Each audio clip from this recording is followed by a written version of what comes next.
Praise the Lord, హల్లెలూయా. నిర్గమకాండం 15వ అధ్యాయం 19వ వచనం నుంచి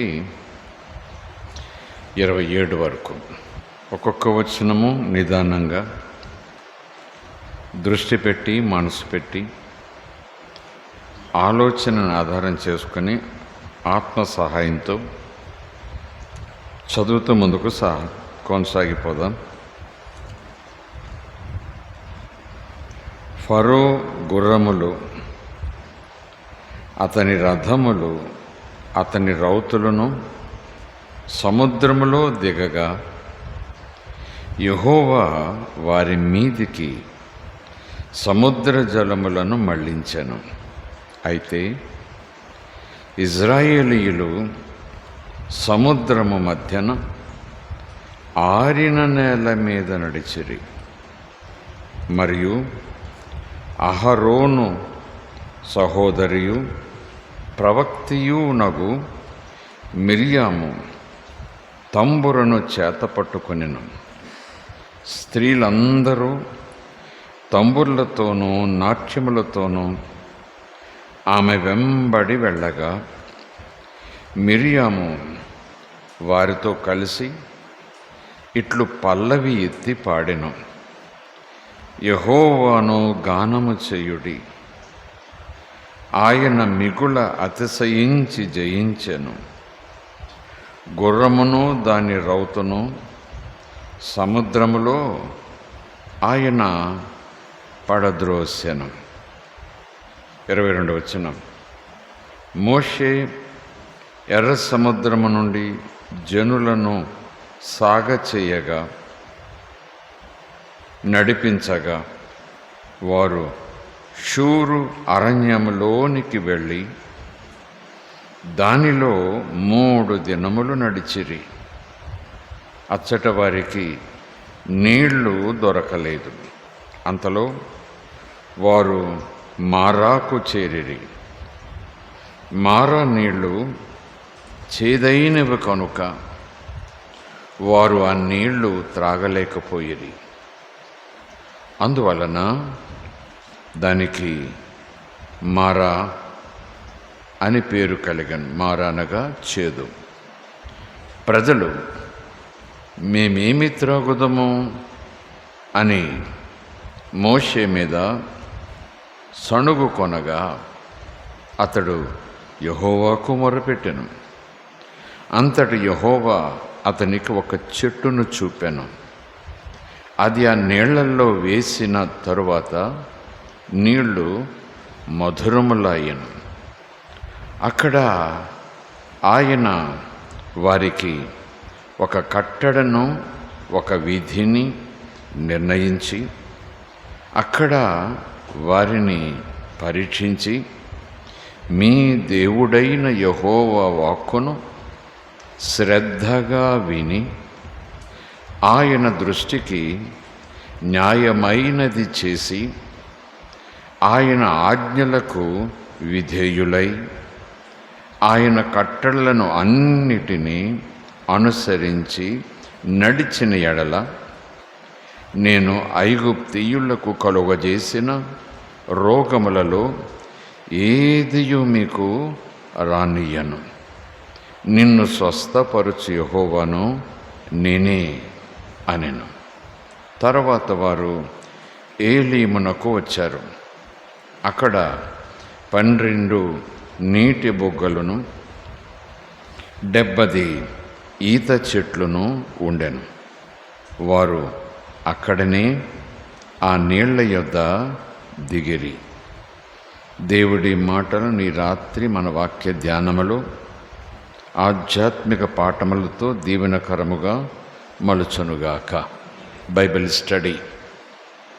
వాక్యాన్ని ధ్యానం చేద్దాం. ప్రసంగం కాదు కానీ let us meditate the word just like in the afternoon, verse by verse or situation by situation.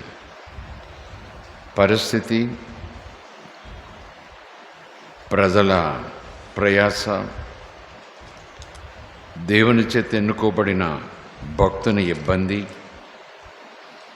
దేవునికి మొరపెట్టుట, దేవుడి సమస్యలోనికి ప్రవేశించుట, అద్భుతం జరుగుట.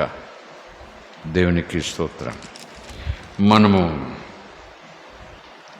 ఈ పరిశుద్ధ గ్రంథాన్ని చదివేటప్పుడు గడిచిన తరాలలో వేల సంవత్సరాల క్రితం జరిగినవి. ఆదికాండం అంటే వేల సంవత్సరాల క్రితం నుంచి ప్రారంభం. ఆదికాండం నుంచి దాదాపు ప్రకటన గ్రంథం వరకు ఆయా కాలాలు, ఆయా సమయాలు, భక్తులు, విధానాలు, ప్రవక్తలు ఏ రీతిగా ఉన్ననో అవి ధ్యానం చేస్తూ దేవుని ఉద్దేశాలు తెలుసుకుంటూ ఉండాలి. అది పాత నిబంధన గ్రంథములో ధర్మశాస్త్ర కాలంలో జరిగినవైనను, ధర్మశాస్త్రమునిచ్చిన దేవుడే ఇప్పుడు మనకు కూడా దేవుడు. ధర్మశాస్త్రం తప్పక పాటించాలి అని చెప్పిన ఆదేశించిన దేవుడే ఇప్పుడు కూడా నా మాట చొప్పున చేయాలి కదా అని యేసు ప్రభు యొక్క రూపంలో సంఘానికి కూడా చెప్పే దేవుడు. ఆయన మారడు, ఆయన పద్ధతి మారదు, ఆయన మాట మారదు. ఆది నుంచి కూడా ఆయన ప్రేమ స్వరూపే, ఆది నుంచి కూడా దయగల దేవుడే.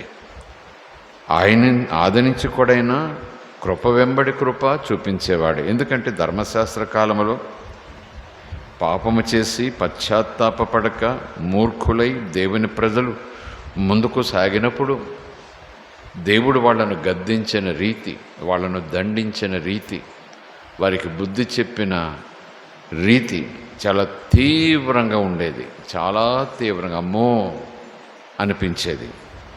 అయినను ధర్మశాస్త్ర కాలంలో ఉన్న ఆ భక్తులు, ప్రవక్తల కాలంలో ఇజ్రాయేలీలు తొందరపడిన తర్వాత ఆ దేవుడు ఏం చేస్తాడులే అన్నట్టుగా తొందరపాట్ల ముందుకు సాగిపోవటము. ఆ తర్వాత దేవుడు ఈ చెంప ఆ చెంప, లేదా తలపైన ముట్టికాయ, వీపు మీద ఒక దెబ్బ వేసినట్టుగా ఒక ఇబ్బందిని వాళ్ళు కలగజేసినప్పుడు మరలా వాళ్ళకి మారుమనసు వచ్చేది. అలాంటి కఠిన నిష్ట కలిగిన ఆజ్ఞలతో నిండిన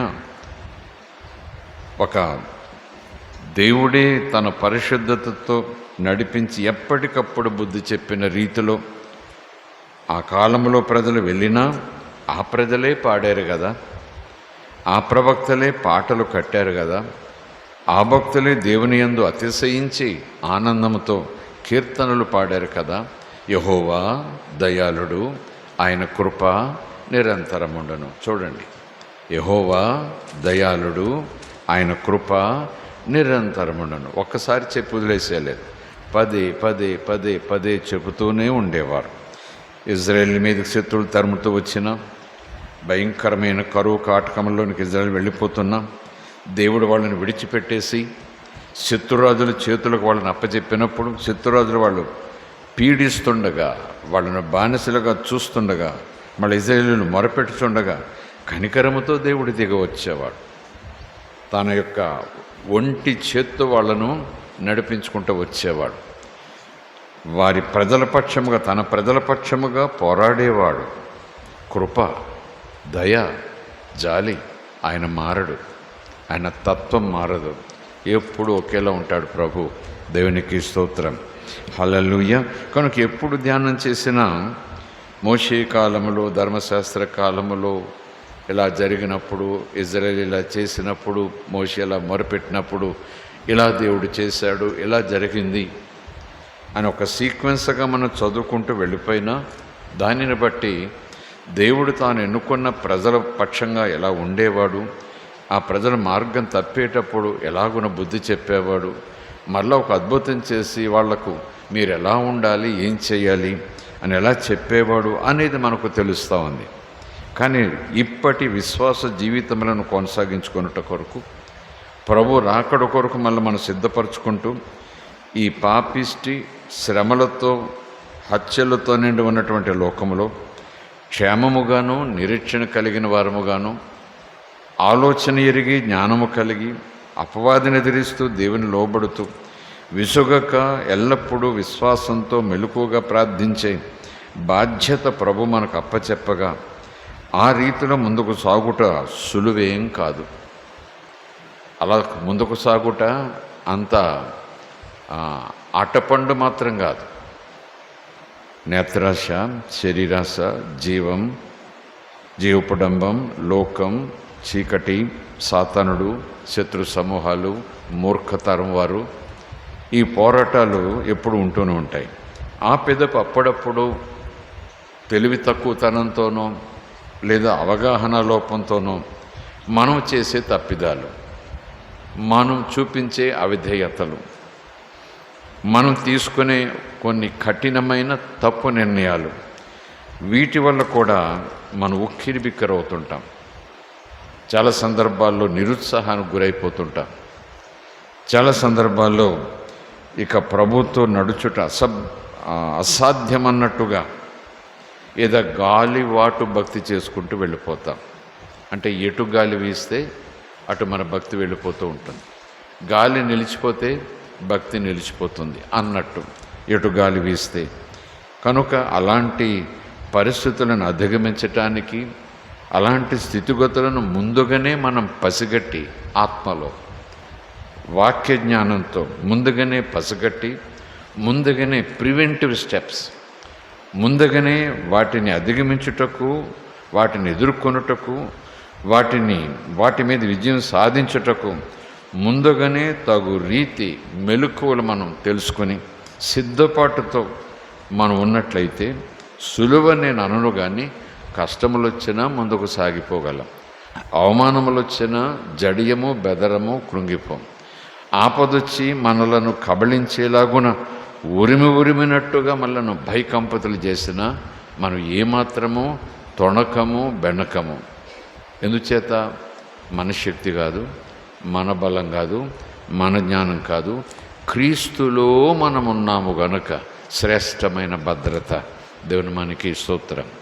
క్రీస్తులో మనమున్నాము గనుక ఆ క్రీస్తు ఆకాశమును, పరమును, భూమిని, పాతాళమును కూడా స్వాధీనం చేసుకున్న అధికారము కలిగిన వాడు గనుక ఆకాశమందు, పరమందు, భూమి మీద, భూమి క్రింద, పాతాళములో ప్రతి శక్తి, ప్రతి అధికారము ఆయన మాటకు లోబడాలి గనుక సర్వాధికారి యేసే గనుక ఆ యేసులో మనము భద్రంగా దాచబడ్డాం. యేసులో మనను భద్రంగా దాచిన వాడెవరు? యేసులో భద్రంగా దాచబడుటకు మనం ఇష్టపడ్డాము గనుక మనలను మహాదేవుడైన తండ్రి తన కుమారుడైన క్రీస్తులో భద్రం చేశాడు. దేవునికి స్తోత్రం. కనుక ఈ హామీ మనకుండగా, ఈ హామీతో మనము అతిశయిస్తూ మరలా తెలియని సోమరితనంలోనికి వెళ్ళిపోకుండా, ప్రభు చెప్పకనే చెప్పాడు కదా, నాలో మీకు పూర్తి భద్రత ఉంది, నన్ను దాటి ఎవరైనా మీ దగ్గరికి రావాలి, నేను అనుమతిస్తే తప్ప అన్నట్టుగా ఆయన హామీలు ఇచ్చిన ఆ యేసు ప్రభువే మరలా సంఘానికి తన మొదటి మాట తప్పు అని చెప్పటం కాదు, కానీ మెలకు కలిగి ప్రార్థించండి అని హెచ్చరిక చేస్తాడు. శోధనలో ప్రవేశింపకుండానట్లు ప్రార్థన చేయండి అని హెచ్చరిక చేస్తాడు. కనుక ఈ లేఖనాలను ఆదికాండంలోదైనా, నిర్గమకాండంలోనిదైనా, లేవీకాండంలోనిదైనా, చివరికి కీర్తనలు, పరమగీతములు, విలాపవాక్యములు, ప్రసంగి గ్రంథములు, అయోమయానికి గురి చేసే వేదాంతపు మాటలైనా సరే మన ఆధ్యాత్మిక జీవితానికి నేర్పించే పాఠాలు ఏమైనా ఉన్నాయో లేదో తెలుసుకుంటూ వాటిని స్వీకరించి అడుగు వేసుకుంటూ వెళ్ళాలంతే. దాని కొరకు వాక్యాన్ని శ్రద్ధగా ధ్యానం చేయాలి. దేవునికి స్తోత్రం. హల్లెలూయా. సో ఈ సన్నివేశాన్ని మనం చూస్తే ఒక కథగా కాదు, ఒక సంఘటనగా, ఒక సీక్వెన్స్గా మనం చూస్తే ప్రభు ఈ రాత్రి ఆధ్యాత్మిక నడిపింపు ఆ దినాల్లో అప్పుడు సంఘం లేకపోయినా ఇజ్రాయేలీలు దేవుని సొత్తు, ఇప్పుడు సంఘం యేసు ప్రభు సొత్తు. దేవుని మనకి స్తోత్రం. దేవుడు ఆ రోజు ఇజ్రాయేలును మీరు నా ప్రజలు, నేను మీ దేవుడను అని ఆయన డిసిషన్ తీసుకున్నాడు. ఇప్పుడు యేసు ప్రభు కూడా ఎందరైతే ఆయన రక్తం చేత కడగబడ్డారో, ఎందరైతే ఆయన నడిపింపులోనికి రావటానికి ఇష్టపడ్డారు, ఎందరైతే ఆయన ద్వారా పాపక్షమాపణ పొందటానికి ఇష్టపడ్డారో వారందరినీ కూడా సంఘముగా ఆయన రూపించి వధువుగా ఆయన దానికి ఒక పదమును యాడ్ చేసి అలాగున నా సొత్తు అన్నట్టుగా నడిపించారు. కనుక ఆ దినానికి ఈ దినానికి కాలం తేడా ఏమో, ధర్మశాస్త్రపు విధి విధానాలు తేడా ఏమో, వాతావరణాలు తేడా ఏమో, కానీ నడిపింపు అంతా కూడా అదే రీతి. కనుక దాదాపు పాఠాలను ఒక ఆలోచన పరంగా మనం నేర్చుకోవటానికి ప్రయత్నించేద్దాం. ప్రైజ్ ది లార్డ్, హల్లెలూయా. ఈ సన్నివేశం ఎప్పుడు జరిగింది, ఎక్కడ జరిగింది, ఈ సన్నివేశంలో ఎవరెవరున్నారు, ఎంతమంది ఉన్నారు, ఎలాంటి సందర్భంలో ఈ సంఘటన జరిగింది అని మనం ఆలోచన చేస్తే, ఇజ్రాయేలీలు ఐగుప్తు దేశంలో చాలా సంవత్సరాలు బానిసపు బ్రతుకు బ్రతికారు. బానిస బ్రతుకంటే నికృష్టం. అలా బ్రతుకొట కన్నా చచ్చిపోవటమే మంచిది అనేలాంటి జీవితం. అలాగుండగా అబ్రహాము దేవుడేడి, ఇంకా ముందుకు పోతే ఆ నోవహు దేవుడేడి, ఇంకా ముందుకు పోతే, ముందుకు కాదు వెనక్కి పోతే ఆ హానోకు దేవుడేడి. దేవునికి స్తోత్రం. ఆ హానోకు దేవుడేడి, ఆ నోవహు దేవుడేడి, ఆ అబ్రహాము దేవుడేడి, ఆ ఇస్సాకు దేవుడేడి, ఆ యాకోబు దేవుడేడి అని ఐగుప్తు దేశంలో దేవుడు ముందుగానే ప్రవచనాత్మకంగా అబ్రహాముకు సెలవిచ్చినటువంటి మాటలు అవి ఆదికాండంలో కనిపిస్తాయి. అలాగన ఒక ప్రణాళిక చొప్పున, కొన్ని కారణముల చొప్పున ఐగుప్తు దేశంలో ఇజ్రాయేలీలు బానిస బ్రతుకు కొన్ని సంవత్సరముల తరబడి బ్రతుకుతారని దేవుడు ముందే ప్రకటించాడు. ఆ కారణాలు ఏమైనా ఇరుకులో ఉన్నారు వాళ్ళు. స్వేచ్ఛ లేదు, స్వాతంత్రం లేదు, శాంతి లేదు, సమాధానం లేదు. చెరసాలలు అయితే లేవు కానీ, తలుపుల వెనకాల వాళ్ళు లేరు కానీ, కాళ్లకు చేతులకు బొండలు సంకెళ్ళు లేవు కానీ, అంతకు మించిన మానసికపు ఖైదులో ఉన్నారు వాళ్ళు. నా ఇష్టం, పడుకుంటా, లేస్తా, అక్కడికి వెళ్తా, అది తింటా, ఇక్కడ పని చేసుకుంటా, ఏమీ లేదు. తల్లి బిడ్డకు పాలివ్వాలన్నా యజమాని పర్మిషన్ ఉండాలేమో అన్నట్టుగా. ఇంకా చెప్పాలంటే పశువులు, పందులు, కుక్కలు పెంపుడు జంతువులుగా ఇళ్లల్లో ఉన్నప్పుడు అవి తిన్న తర్వాత తినగా మిగిలినవి కూడా వీళ్ళకి పెట్టడానికి కూడా యజమాని ఇష్టం ఉండాలేమో. అవి తినటానికి కూడా వీళ్ళు యజమాని పర్మిషన్ కోసం చూడాలేమో. అంత నికృష్టపు బ్రతుకు. సంవత్సరాలు గడిచిపోతున్నాయి. హానోకు దేవునితో నడిచాను అన్న మాట వాళ్లకు వింతగా కనిపిస్తూ ఉంది. ఆహా, ఎంత ధన్యం ఆ హానోకు సమయం అనుకుంటూ ఉండొచ్చు. నోవహు కాలంలో తీర్పైతే వచ్చింది, కానీ నోవహును దేవుడు తప్పించిన విధానం జ్ఞాపకం చేసుకుంటూ, అబ్రహాము నడిపించిన విధానం జ్ఞాపకం చేసుకుంటూ, అవి కథలుగా మాట్లాడుకుంటూ, కూని రాగాలుగా యజమానులు వినకుండా పాడుకుంటూ మనం అలాంటి జీవితం చూస్తామా? అలాంటి భవిష్యత్తు మనకు ఉంటుందా? అలాంటి దేవునితో నడిచే యోగం మనకు వస్తుందా? అంత అదృష్టవంతుడమా? 1 సంవత్సరమా, 2 సంవత్సరాలా, 5, 10? 10లు దొర్లిపోతున్నాయి. దాదాపు తరాలు అంతమైపోతున్నాయి. ఇంకంతే మన జీవితం అనుకుంటూ వాళ్ళు చేసిన ఒక మంచి పని, యెహోవాకు మొర్రపెట్టారు. దేవునికి స్తోత్రం.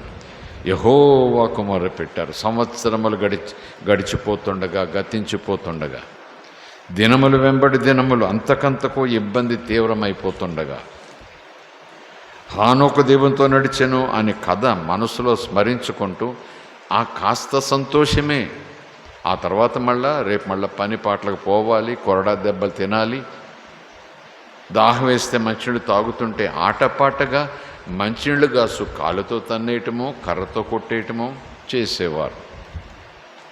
అలాంటి కఠినమైనటువంటి ఆ రోజును చూడకూడదనుకుంటూనే హానోకు కాలం, నోవహు కాలం, అబ్రహాం కాలం చేసుకుంటూ కలలగంటూ ఉండిపోయారు. అంత అదృష్టమా మనకి? అంతగా మనము దేవుని దృష్టిలో పడతామా? నిజంగా దేవుడు అబ్రహాము దేవుడు, ఇస్సాకు దేవుడు, యాకోబు దేవుడు అలాగున తోడుగా ఉంటే ఇన్ని సంవత్సరాలు ఎలా ఎందుకు పడి ఉండాలి మనం? ఏమైపోతున్నాం? ఎందుకు దేవుడు ఇలా వదిలేశాడు మనల్ని అనుకుంటూ వాళ్ళు మొరపెట్టేవారు. నేను అనుకుంటాను, మొరపెట్టగా అని నిర్గమకాండం 3వ అధ్యాయంలో చదువుకుంటాం. నా ప్రజల మొర నేను విన్నాను అంటాడు. ఎంత గట్టిగా మొరపెడితే ఆయన చేరిందంటే శబ్దము కాకపోయినా గుండెల్లో అరుపు. హృదయంలో ఆర్తనాదం. ఎందుకంటే బానిస బ్రతుకు కదా, వాళ్ళకేమన్నా కాలనీలు గుడారాలు అక్కడక్కడ వేశారేమో, ఆ ఊరి బయటో అక్కడో ఎక్కడో చుట్టూ కాపలా పెట్టారేమో పారిపోకుండా. బానిసలు కదా, పోతే మళ్ళీ పని చేసే వాళ్ళు ఎవరు ఉండరు అన్నట్టుగా. కుక్కలు కాపలా పెట్టారో పులులు కాపలా పెట్టారు ఏమో తెలీదు. అలాంటి సమయంలో నోరు రాత్రిపూట మీద మొరపెట్టాలన్నా, అదేమన్నా ప్రార్థన చేసుకున్నామంటే కుదురుతుందా? మా దేవునికి మొరపెట్టుకుంటున్నామంటే కుదురుతుందా? మాకు దేవుడు ఉన్నాడు అంటూ ఎదురు చెప్పగలరా? నాలిక తెగిపోతుంది, కళ్ళు తెగిపోతాయి, చేతులు కాళ్ళు తెగిపోతాయి. బానిస బ్రతుకు. నా ప్రజల మొర నేను విన్నాను అని ప్రభు అంటున్నాడంటే, ఆ సిచ్యువేషన్, ఆ సన్నివేశం మనం ఇమాజిన్ చేసుకుంటే, ఎక్కడ మొరపెట్టారు? అడవులోకి వెళ్తారంటే వెళ్ళనివ్వరు, ఇంట్లో మొరపెట్టారంటే రాత్రి మొరపెట్టాలి, పగలంతా పనిలో ఉంటారు, మాట్లాడుకోవటం కూడా కుదరదేమో. ఒకవేళ బహుశా రాత్రైనా మొరపెట్టాలి, భోంచేసేటప్పుడే. భోజనం అంటూ ఉందా? ఎండిపోయిన రొట్టె ముక్కలు తప్ప, పాచి పట్టిన భోజనం తప్ప ఇంకేముంది వాళ్ళకి? సంతోషంగా ఏమైనా మొర పెడదాం అనుకుంటే, నేను అనుకుంటాను ఆ మొర గుండె లోతుల్లో ఉంది, ఆ మొర హృదయంలో ఉంది. ఆ మొర పైకి వస్తుంది కానీ వాళ్ళు దిగమింగుకుంటున్నారు. ఆర్తనాదం చేస్తుంటే ఏంటక్కడా అని కాపలా కాసేవాడు తలుపు తడితేనో కేక వేస్తానో మళ్ళా నోరు మూసుకుని నోరు కట్టేసుకుని గుండెల్లో నుంచి ఉప్పెనలాగా వస్తుండగా ఏడుస్తూ ఉండేది. దేవుడు విన్నాడు, దేవుడు విన్నాడు, దేవుడు విన్నాడు. దేవుని మనకి స్తోత్రం. ప్రైజ్ అలారా, హల్లెలూయా. ఆయన వచ్చారు, సన్నివేశాన్ని ముందుకు తీసుకెళ్తున్నాను. మోషేని ఎన్నుకున్నాడు ఆశ్చర్యకరంగా. మోషేకు కొన్ని సూచనలు చూపించాడు. నాకు సాధ్యం కాదంటే నేను నిన్ను ఎన్నుకున్నాను, నేను నీకు తోడు అన్నాడు. నా ఒక్కడిని ఎలా చేయను? నేను తప్పు చేసి వచ్చాను, మరలా తిరిగి వెళితే నాకు శిక్ష తప్పదు, మర్డర్ చేసి వచ్చాను అన్నట్టుగా నేను యోగ్యును కాదంటే నేను నీకు తోడుంటాను అన్నాడు. దేవునికి స్తోత్రం కలుగునుగాక. హల్లెలూయా. దేవుని తోడు మనకు లేకుండా దేవుని పని చేయలేం. దేవుని తోడు మనకు లేకుండా దేవుని పని చేయటం అసాధ్యం. నిజానికి దైవత్వంతో, దైవ భయంతో, దైవ చిత్తానుసారంగా దేవుని మార్గములో నడవటానికి కూడా దేవుడు తోడు మనకు కావాలి. ఇక దేవుని పని చేయటానికి ఇంకెంత తోడు కావాలి? దేవుని మనకి స్తోత్రం. విశ్వాసులు, శిష్యులు ఆయన వెంబడి వెళ్ళారు, సిలువ మోసుకుని వెళ్ళాలన్నారు, తమను ఉపేక్షించుకోవాలన్నారు. అన్నందుకు యేసుప్రభు అంటాడు, సదాకాలం నేను మీకు తోడుగా ఉంటాను, మిమ్మల్ని విడువను, ఎడబాయను. శిష్యులుగా ఆయన వెంబడించడానికి కూడా, కానీ శిష్యులుగా తయారు చేయటానికి కూడా ఆయన తోడు ఖచ్చితంగా ఉండాలి. దేవుని మనకి స్తోత్రం. అందుకే దేవుడు అక్కడ హామీ ఇస్తున్నాడు, నీ శక్తితో విడిపించమంటలేదు నేను వాళ్ళను, నీ బుద్ధితో నువ్వు నేర్చుకున్న, బాల్యం నుంచి నేర్చుకున్న ఆ కత్తి సాముతో నువ్వు వెళ్ళి వాళ్ళని విడిపించాలని అంటలేదు. నీకు సైన్యం ఇస్తాను, నీ కొంతమంది వెనకాళ్ళు ఇస్తాను, టెర్రరిస్టులాగా ఒక గుంపుని నీకు తయారు చేస్తాను అనటలేదు. దేవుడు చెప్తున్న మాట, I will be with you, I shall be with you. దేవుని మనకి స్తోత్రం. ఆ మాట అనేటప్పటికీ, ఎందుకంటే ఒక్క కుటుంబాన్ని విడిపించడం కాదండి, ఎవడో ఒక వ్యక్తి బానిస బ్రతుకు చెరసాల్లో ఉంటే ఆ వ్యక్తిని విడిపించడం కాదండి, ఒక జాతిని విడిపించాలి. పిల్లపాపలు, స్త్రీలు, పురుషులు, వృద్ధులు, వాళ్ళకు కలిగిన ఆ చిన్న చితుకు సంపద, చిరిగిపోయిన బట్టలు, ఆ చీకిపోయిన మంచాలు, ఆ దుప్పట్లో ఏమో, వాటన్నిటిని పట్టుకుని వాళ్ళని బయటకు విడిపించాలి. మోషే ఒక్కడు, హీఈస్ ద లోన్ పర్సన్. దేవునికి స్తోత్రం. మోషే దగ్గర కత్తులు లేవు, మోషే దగ్గర సైన్యాలు లేవు, మోషే దగ్గర గుర్రాలు, రథాలు లేవు, మోషే దగ్గర అలా సామ్రాజ్యము, అధికారము, సింహాసనం అసలు లేదు. పశువులు కాసుకుంటున్నాడు, గొర్రెలు కాసుకుంటున్నాడు, అడవులు ఎండకు ఎండి వానకు తడిసి. అవటానికైతే ఐగుప్తు రాజు దగ్గర పెరిగినవాడే, అంతఃపురంలో పెరిగినవాడే, అందులో సందేహం లేదు. యుద్ధ నైపుణ్యం తెలిసినవాడే, బలవంతుడే, జ్ఞానవంతుడే, అన్ని రకముల కళలను, నైపుణ్యములను, టాలెంట్స్ను కూడా బాల్యం నుంచి కూడా వడిసి పట్టుకున్నవాడే. దేవునికి స్తోత్రం. అయినా ఆ జ్ఞానంతో, ఆ బుద్ధితో, ఆ నైపుణ్యంతో, ఆ టాలెంట్స్తో ఒక జాతిని బయటకు విడిపించాలి. అందులోనూ ప్రభుత్వానికి వ్యతిరేకంగా, చట్టానికి వ్యతిరేకంగా, ఒక సైన్యానికి వ్యతిరేకంగా అంటే అది మోషే వల్ల కాదు. ఈరోజు ప్రభు చెప్తారు, ఈ ఆధ్యాత్మిక జీవితం జీవించే విషయంలో కూడా అక్కడైతే ఐగుప్తు సైన్యాలు, ఐగుప్తు కాపలాలు వాటిని ఎదిరించి బయటికి రావాలంటే ఒక్కడి వల్ల కాదు. కనుక దేవుని సహాయము అతనికి అవసరమైంది. దేవా నాకు నీ సహాయం కావాలి, నువ్వు లేకుండా ఎలా చేయను అని అడిగితే కాదు, దేవుడే అన్ని ఏర్పాట్లు చేసేసి I will be with you అన్నాడు. నువ్వు నేను కలిసి అన్నాడు. ఎంత మంచి మాట! దేవుని మానికి స్తోత్రం. నువ్వు నేను కలిసి మన ప్రజలను, నా ప్రజలను విడిపిద్దామని ముందుకు తీసుకెళ్ళాడు. దేవునికి స్తోత్రం.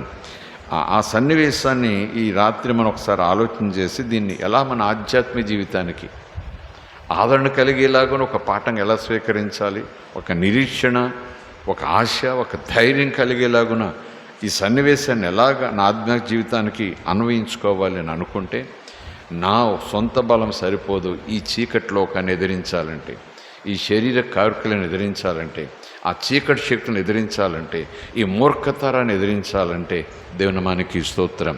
యేసుని ఏం చేశారో మనకు తెలుసు కదా, ఎంత ఇబ్బంది పెట్టారో తెలుసు కదా. కనుక ఈ లోకమంతా అపవాది చేతిలో ఉండగా, అపవాది ఈ లోకం నాకు ఇవ్వబడింది అన్నట్టుగా లోకాన్ని శాసిస్తూ అపవాది అందరినీ పాపములో పడవేస్తూ పాపపు ఫలితం అగ్నిలోనికి తనతో పాటు లాగుకుపోయే కుయుక్తితో ప్రయత్నం చేస్తుండగా, రాజు లేదు, పేద లేదు, జ్ఞాని లేడు, అజ్ఞాని లేడు, ప్రతివాడు పాపం చేసిన వాడి పార్టీలోనే పడి ఉండగా, ఇప్పుడు ప్రభు కృపచేత మనం రక్షింపబడిన తర్వాత నేను ఒక్కడిని దేవుని కొడుకునయ్యాను, దేవుడు నా తండ్రి అయ్యాడు. ఇప్పుడు ఈ లోకాన్ని నేను జయించాలి, ఇప్పుడు ఈ లోకపు శ్రమల నుంచి బయటికి రావాలి, యుద్ధం చేయాలి. ఎఫెసీయులకు రాసిన పత్రిక మర్చిపోలేదు కదా, 6వ అధ్యాయం. మనము పోరాడుచున్నది ఇహలోక సంబంధమైన ఏదండి రక్తమాంసములు కలిగిన వారితో కాదు, అంధకార సంబంధమైన పరసంబంధమైన అధికారులతో, సాతాను శక్తులతో, రాజులతో, ఆత్మలతో, దురాత్మ సమూహములతో మనము యుద్ధము చేయుచున్నాం. ఇక్కడైతే మోషే యుద్ధం చేయలేదు.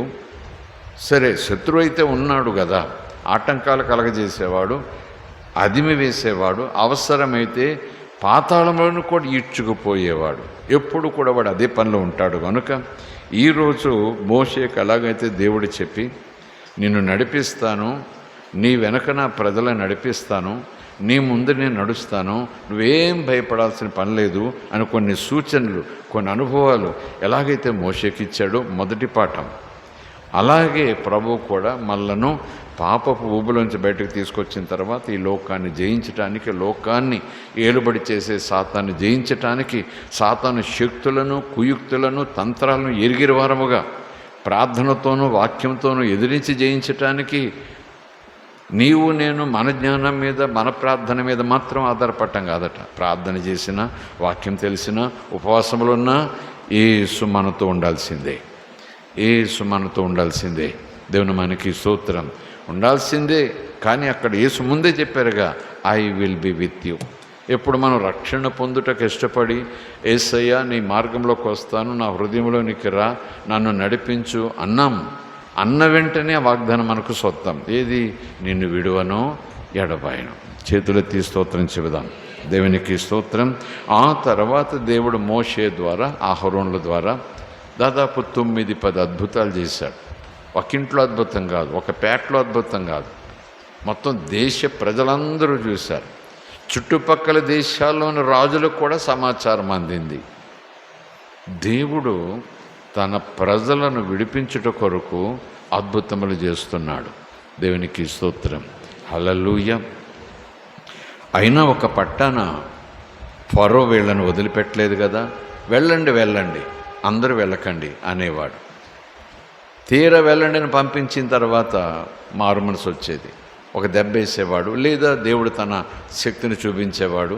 వెంటనే ఫరో అనేవాడు, పొండి బాబు పొండి, ఆ ప్రార్థన ఏదో చేసుకురండి, అందరూ వెళ్ళొద్దు అని మళ్ళీ షరతు పెట్టేవాడు. మళ్ళా దేవుడు ఇంకో పని చేసేవాడు. లేఖనాల్లో ఒక ఆశ్చర్యకరమైన మాట ఉంటుంది. ఏం మాట అంటే, దేవుడు ఫరో హృదయము కఠినపరచగా, అది పాయింట్. ఒప్పుకునే మనసు దేవుడు ఫరోకి ఇవ్వట్లేదు. ఇచ్చేవాడట, ఒప్పుకునేవాడట, పొండ్రా బాబు అనేవాడట. మళ్ళా వాళ్ళు దాదాపు ఇంక సిద్ధపడే టైంలో వెళ్ళటానికి వీల్లేదు. అయితే ఇందులే వెంటనే పని చేసుకోండి అనేవాడట. ఇంకా తీవ్రమైన పనులు చెప్పేవాడట. లేఖనంలో ఉంది, దాదాపు చాలా సందర్భాల్లో 9-10 సార్లు అద్భుతాలు చేయటం మధ్యలో దేవుడు మోషేతో ముందుగానే చెప్పాడు. లేఖనాల్లో కూడా చదువుకుంటున్నటువంటి మనకు చెప్పి తెలియజేసేమనంటే, యెహోవా ఫరో హృదయమును కఠినపరచగా. యెహోవా పట్ల ఫరో తన హృదయమును కఠినపరచుకొనగా కాదు, మోషే పట్ల, అహరోను పట్ల కోపంతో, మూర్ఖత్వంతో ఫరో తన హృదయమును కఠినపరచుకొనగా, మనసు మార్చుకుని మరలా వాళ్ళని పీడించునని కాదట. యెహోవా ఫరో హృదయమును కఠినపరచగా. దాని వెనకాల ఉద్దేశం, మళ్ళా ఆప్ చేస్తాడు, మళ్ళా దేవుడు ఒక అద్భుతం చేస్తాడు. ఆ తర్వాత నేను అనుకుంటాను, ఇవన్నీ కూడా ఫరోకు బుద్ధి చెప్పటానికి ఈయనే మనసు కఠినపరిచాడట, ఈయన లాగిపెట్టి చెంప మీద కొట్టాడట, బాబోయ్ పొండ్రా అన్నాడట. మళ్ళా పోతుంటే పోవటానికి వీల్లేదన్నాడట, మైకంలో తిరిగి వచ్చి.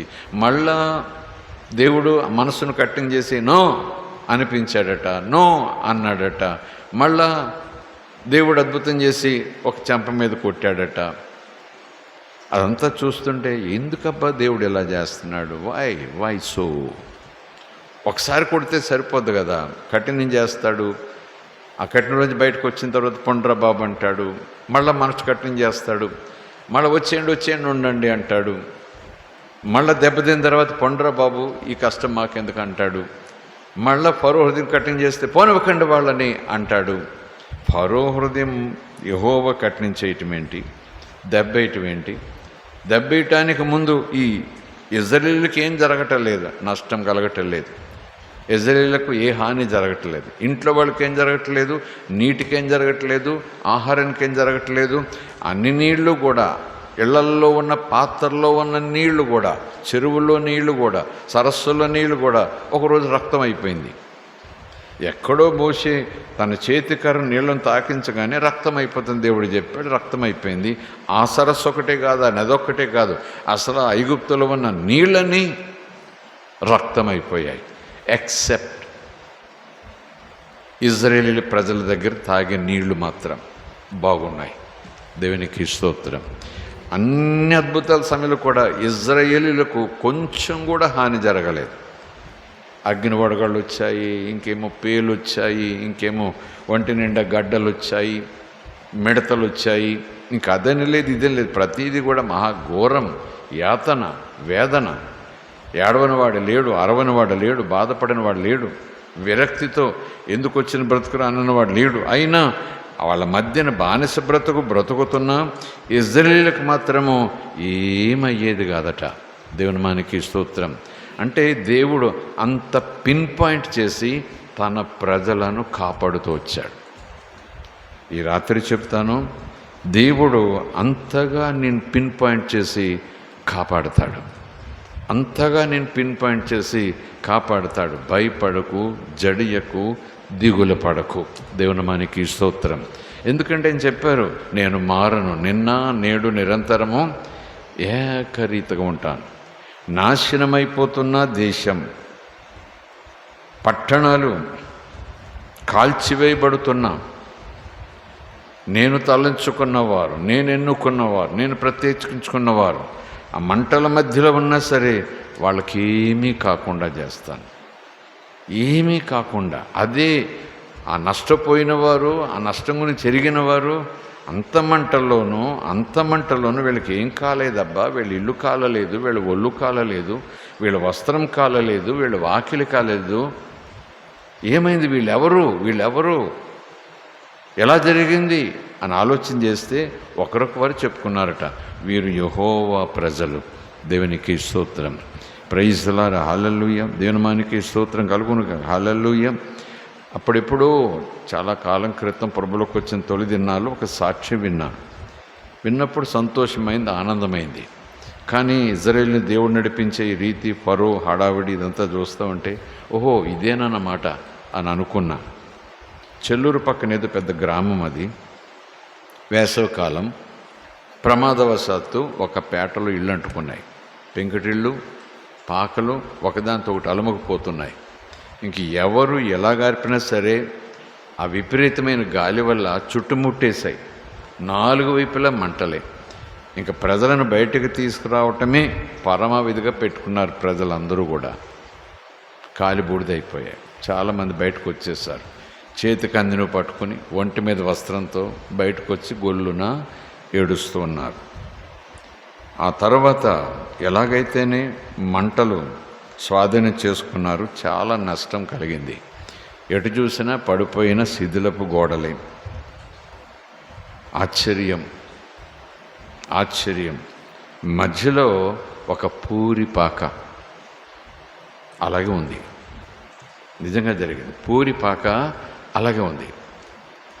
అది కూడా ఎక్కడో దూరంగా విసిరేసినట్టు లేదు. ఇళ్ల మధ్యనే, ఆ మసిబొగ్గుల మధ్యనే, ఆ కాలిపోయిన ఇళ్ల మధ్యనే, ఆ మసిలోనే, ఆ నలుపులోనే మధ్యలో ఉంది.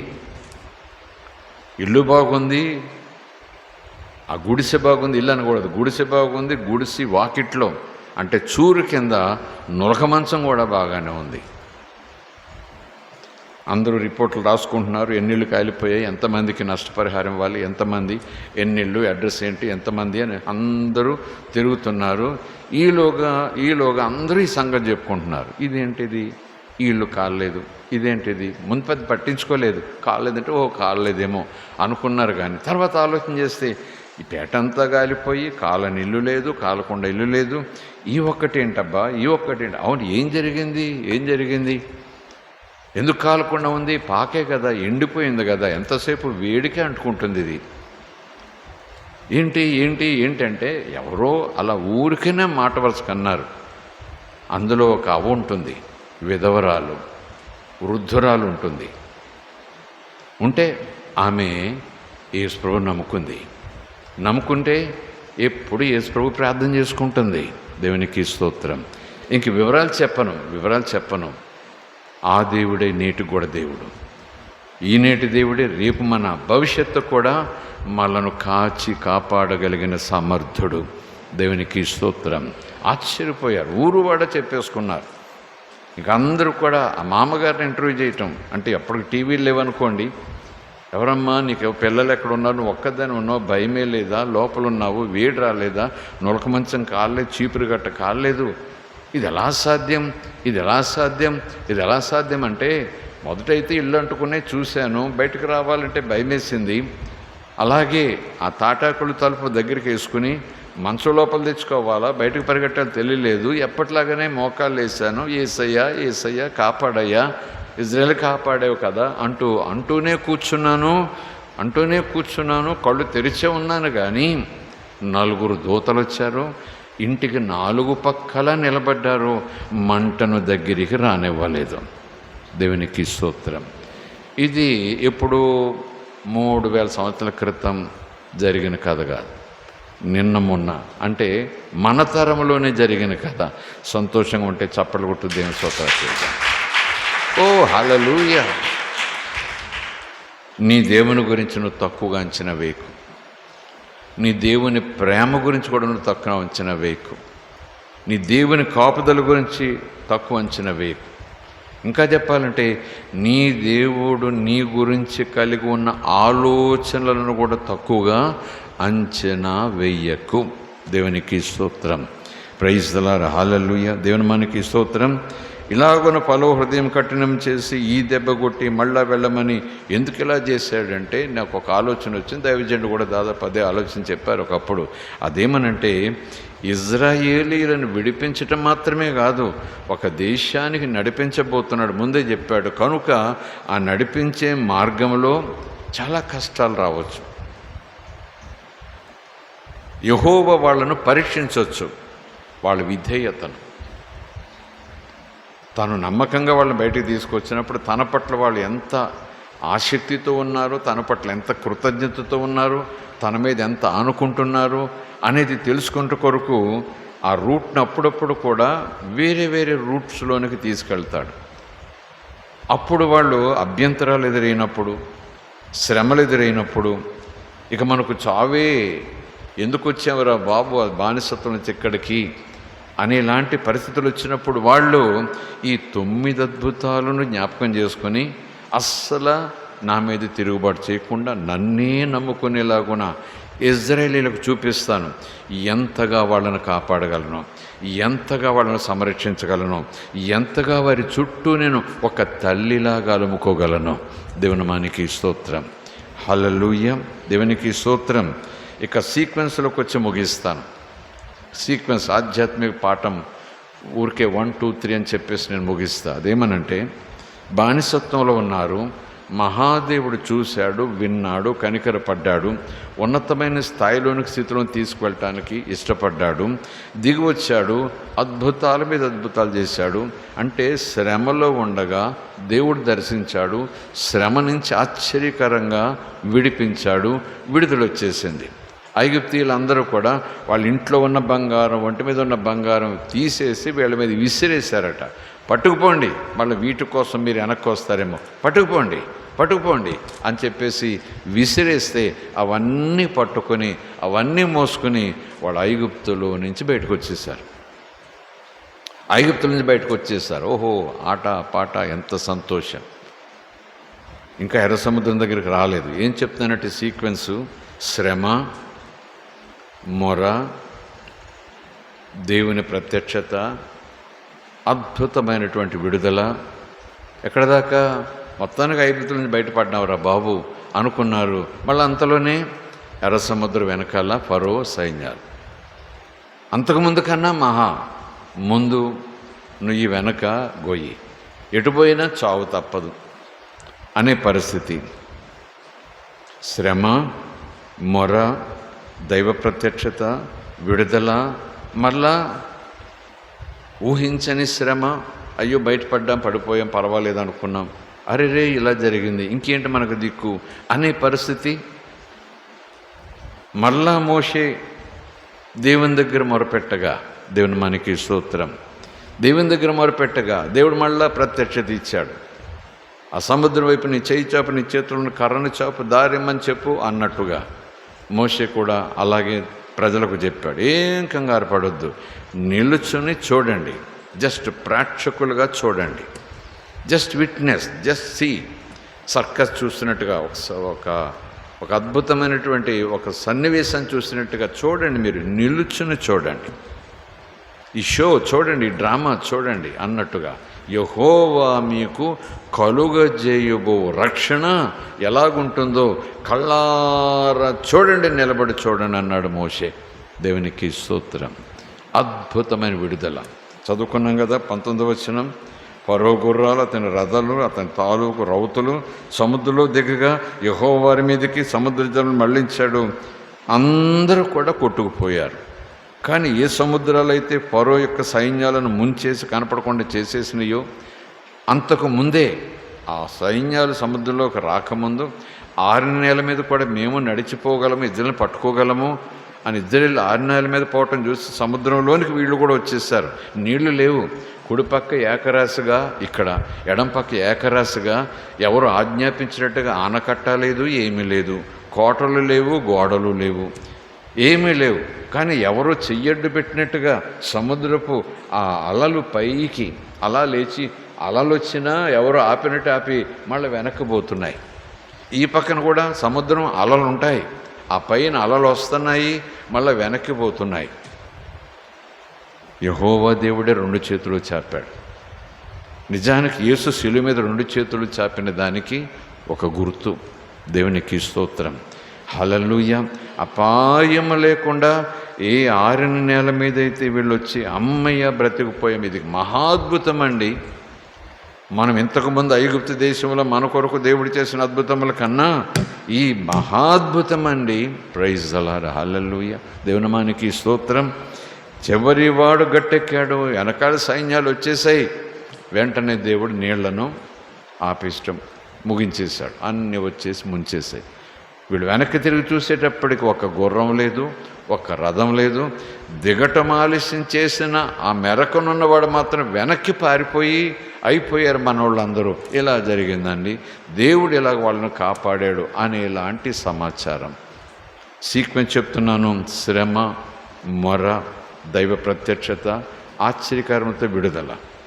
మళ్ళా అకస్మాత్తుగా శ్రమ, మళ్ళా మొర, దైవ ప్రత్యక్షత, ఆశ్చర్యకరంగా దేవుని విడుదల. దేవుని మనకి స్తోత్రం. ఆ తర్వాత 3 రోజులు అరణ్యంలో నడిచారు. నడిపింపు చూడండి. విడిపిస్తాను, నడిపిస్తాను. ఎక్కడికి? పాలుతేలు ప్రవహించే దేశానికి. అది ఐగుప్తు దాటగానే నెక్స్ట్ దేశమా? ఐగుప్తు ఉత్తరముఖంగా పోతే ఆ పక్కనే ఉంటుందా? అంటే ఒక రోజు ప్రయాణమా, ఒక పూట ప్రయాణమా? కాదు. ఒక దేశం ఉంది, ఒక దూరం ఉంది. నడిపిస్తానేనన్నాడు. ఈ మధ్యలో ఎన్నో అనుభవాలు. దేవునికి స్తోత్రం. ప్రైజ్ ది లార్డ్, హల్లెలూయా. మరలా ఆపదొచ్చింది, మరలా ఇబ్బంది వచ్చింది, బ్రతుకుటకు చేదు అనుభవం వచ్చేసింది. చూడండి, శ్రమ, మొర, దైవ ప్రత్యక్షత, విడుదల. మళ్ళా శ్రమ, మొర, దైవ ప్రత్యక్షత, అద్భుతములు చేస్తూ మళ్ళా విడుదల. మళ్ళీ అంతలోనే మారానుభవం. చదువుకున్నాం మనం. అంతలోనే మారానుభవం, మళ్ళా మొర, మళ్ళా దైవ ప్రత్యక్షత, దేవుని విడుదల కొరకు ఇలా చెయ్యండి, ఇలాగ ఉండండి, ఇలాగునా అని దేవుని ఆదేశం. మోషే అలాగ చేయగా, మోషే చెప్పినట్లు ప్రజలు అలా చేయగా మారానుభవం వల్ల మధురంగా మారిపోయింది. దేవునికి స్తోత్రం. అంటే మరలా మొర, మరలా శ్రమ, మరలా మొర, మరలా ప్రత్యక్షత, మరలా అద్భుతమైనటువంటి ఆశ్చర్యకరమైన విడుదల. అనుకున్నట్టు కాదు, ఆశ్చర్యకరమైన విడుదల. దేవుని మనకి స్తోత్రం. Praise the Lord, hallelujah. దేవుని మనకి స్తోత్రం. ముగిస్తూనే నీ మాట మీ ముందు పెడతాను. మనము కూడా ఆత్మీయతలో ఉన్నాం. ఇహలోకమనే పాపభూయిష్టమైన ఈ పాపపు స్వభావంతో, పాపపు ప్రభావంతో, పాపపు అధికారంతో ఊబిలాంటి లోకములో ఉండగా మనలను దేవుడు తన ప్రజలుగా ప్రత్యేకించాడు. ఆశ్చర్యాలు మన ముందు జరిగించాడు, ఆశ్చర్యాలు మనలో జరిగించాడు. ఆశ్చర్యకరంగానే మనలోకి ఆయన వచ్చాడు. తనలోనికి మనల్ని రమ్మని దాచుకున్నాడు. ఆశ్చర్యం. దేవునికి స్తోత్రం, హల్లెలూయా. అన్నిటికన్నా ఆశ్చర్యం, యేసు నా రక్షక, నా పాపములు క్షమించి నేను పాపిని, నాలోకి వచ్చి నన్ను నడిపించాను అన్న వెంటనే యుద్ధం ఏం జరిగిందో తెలియదు, ఐగుప్త సైన్యాలు వచ్చేం తెలియదు, ఏం జరిగిందో తెలియదు. కానీ నా చీకటి పాప జీవితం అంతా కూడా కనురెప్పపాట్లో తెల్లగా అయిపోయింది. ఇది మహాశ్చర్యం. పాపి పరిశుద్ధుడుగా కనురెప్పపాట్లో మారిపోయాడు. దేవునికి స్తోత్రం. ఇది యెహోవా కలుగజేసిన రక్షణ, ఇది యెహోవా దయచేసిన విడుదల. అన్ని అద్భుతాల కన్నా ఇది ఇంకా అద్భుతం. దేవునికి స్తోత్రం కలుగునుగా. ప్రైజ్ ది లార్డ్, హల్లెలూయా. ఇక ముగిస్తూ నేను అంటున్నాను, శ్రమ, మొర, దైవ ప్రత్యక్షత. ఎందుకు వచ్చింది దైవ ప్రత్యక్షత? మొరపెట్టండి వింటాను కాదు. కనికర సంపన్నుడు, దయాళుడు, ప్రేమ కలిగినవాడు, జాలి కలిగినవాడు, కృప కలిగినవాడు, ఎప్పుడూ కాపాడుతూనే ఉంటాడు. దేవునికి స్తోత్రం, హల్లెలూయా. చివరికి మారానుభవం తర్వాత మళ్ళీ మొర పెట్టగానే మళ్ళీ దేవుని ప్రత్యక్షత, దేవుని ఆదేశం, దేవుని నడిపింపు. మళ్ళీ వెంటనే వాళ్ళకి చిన్న పని చేస్తే గొప్ప విడుదల వచ్చింది. చిన్నగా విధేయత చూపిస్తే గొప్ప విడుదల వచ్చింది. ప్రభు అంటాడు, విధేయత అంటే ఏదో పెద్ద పర్వతం లాంటి బరువు నెత్తి మీద పెట్టుకుని మనం 3 పర్వతాలు ఎక్కితే విధేయత. అబ్బో, విధేయత అంటే మామూలు విషయం కాదండి బాబు. ఇంత పెద్ద బండరాయి తలకెత్తుకొని ఆ 3 శిఖరాలు ఎక్కితే అది విధేయత అనుకుంటామా? లేదు. లిటిల్ ఫెయిత్, చిన్న విధేయత. చిన్న విషయాల్లో కూడా మనం విధేయత చూపిస్తే మనము పొందేది గొప్ప ఆశీర్వాదం, మనము పొందేది మహాశీర్వాదం, మనం పొందేది గొప్ప ఆనందం. దేవుని మనకి స్తోత్రం కలుగునుగాక, హల్లెలూయా.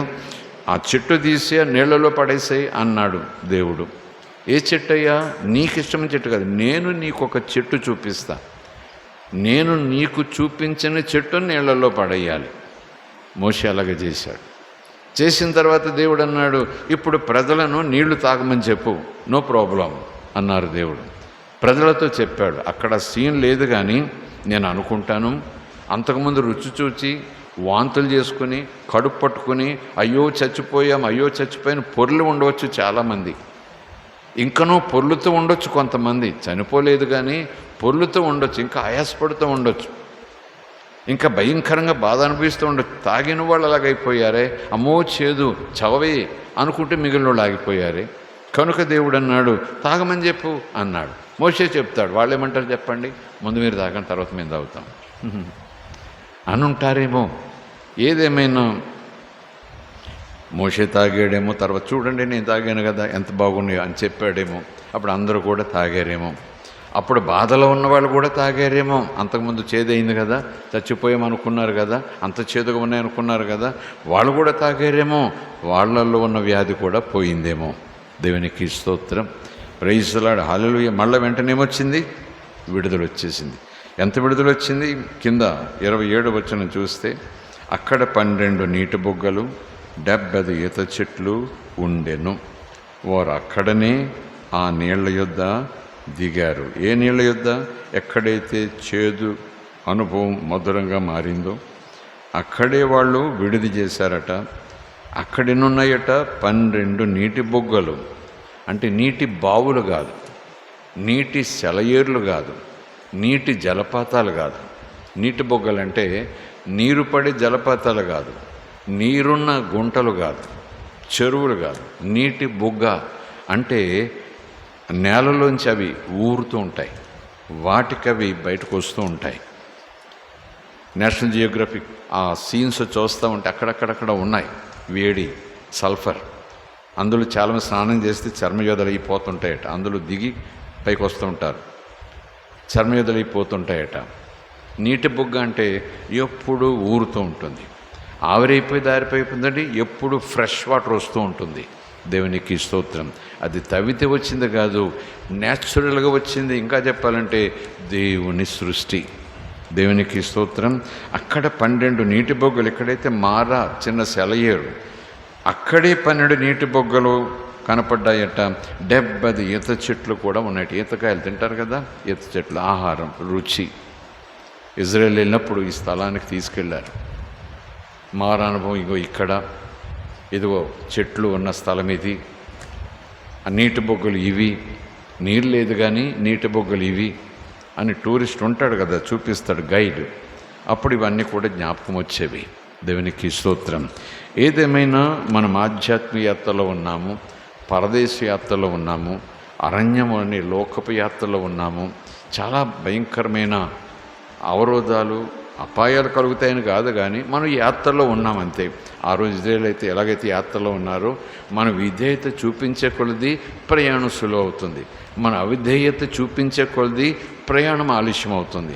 విధేయత చూపించే కొలది ప్రయాణం సులువు అవుతుంది, అవిధేయత ఎక్కువయ్యే కొలది ప్రయాణం ఇంకా ఆలస్యం అవుతుంది. దేవుని నామానికి స్తోత్రం.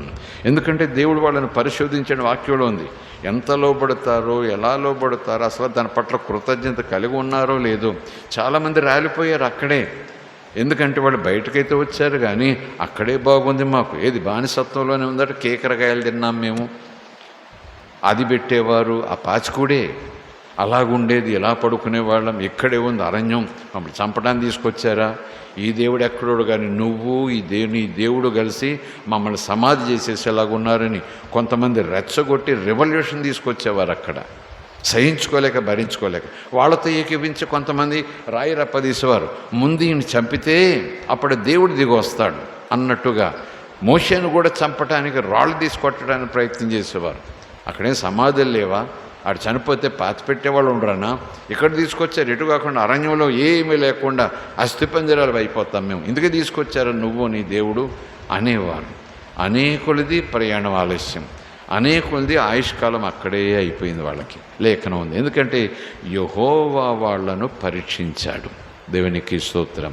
మనకైతే పరీక్షించుటకు, పడగొట్టుటకు పరీక్ష కాదు, మనలను నలిపేయటానికి పరీక్ష కాదు, మన లోకంలో విడిచిపెట్టేయటానికి పరీక్ష కాదు, మనలో విశ్వాసమును పెంచటానికి పరీక్షిస్తూ ఆ పరీక్షలో మనం జయము తప్పక పొందేలాగున సహాయం చేయటానికి పరిశుద్ధాత్మను మనకు తోడుగా ఉంచాడు. దేవునికి స్తోత్రం. అప్పుడు ఆ తోడు లేదు వాళ్ళకి. They have to have their own understanding and obey.